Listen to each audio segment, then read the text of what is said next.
The Biden administration plans to resume the practice of flying Central American families arrested after crossing into the country illegally to spots along the border that can make it easier to expel them back to Mexico, according to government documents obtained by BuzzFeed News. The effort indicates that Mexico is willing to take families in certain parts of the border who are turned around by U.S. border agents under a Trump-era policy. As part of the process, families from El Salvador, Guatemala, and Honduras, also known as the Northern Triangle, are sent from one location on the border to areas like San Diego or El Paso where officials can turn back up to 100 people a day to Mexico. The resumption of the flights for families from the Northern Triangle comes months after immigrant advocates said the process added to the trauma of the expulsions into Mexico, as families believed they were being allowed to stay in the U.S. only to be turned around to a part of Mexico they hadn't crossed from. In May, CBS News reported that the Department of Homeland Security had suspended the use of so-called lateral flights. A spokesperson for the DHS said in a statement that the agency was working with Mexico to process individuals as safely and expeditiously as possible. Some of these individuals are then expelled to Mexico pursuant to the CDC order under the CDC's Title 42 Public Health Authority, they added. The operational need for these sector-to-sector transfers is assessed daily based on the processing capability and facility capacity of each sector. The Biden administration has been increasingly concerned about the high volumes of immigrants crossing the border and the issues facing the capacity to process them as it contends with the rapid spread of the Delta variant in the U.S. A senior DHS official, David Shaholian, told a federal court judge this week that the Department of Homeland Security was likely to have encountered about 210,000 individuals in July, the highest monthly number since 2000. July also likely included a record number of unaccompanied child encounters.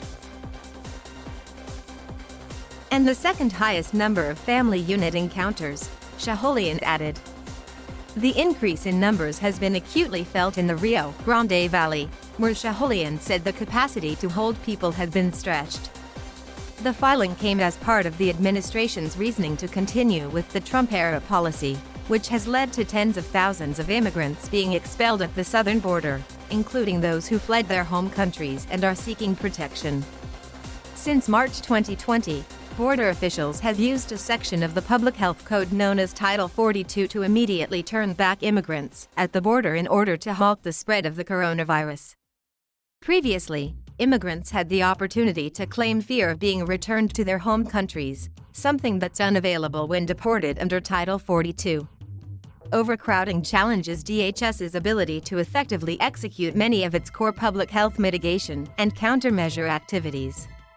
Additionally, higher rates of COVID-19 transmission within a DHS facility could quickly impede the department's ability to utilize that facility's maximum capacity, further lowering the overall processing and holding capacity along the southwest border, Shaholian said this week.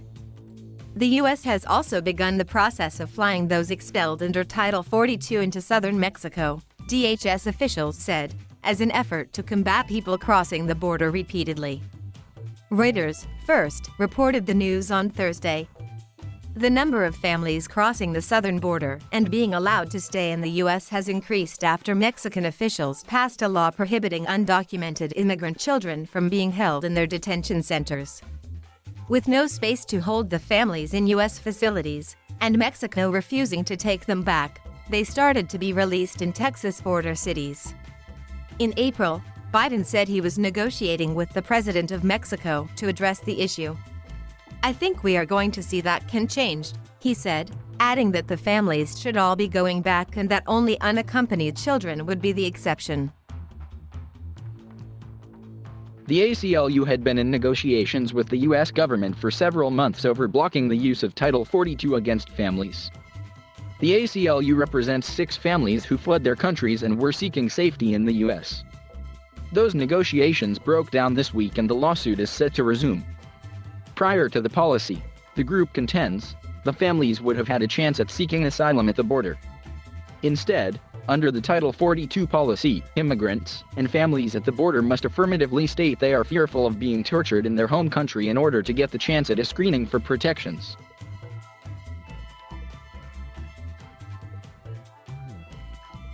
Thank you for watching. Please subscribe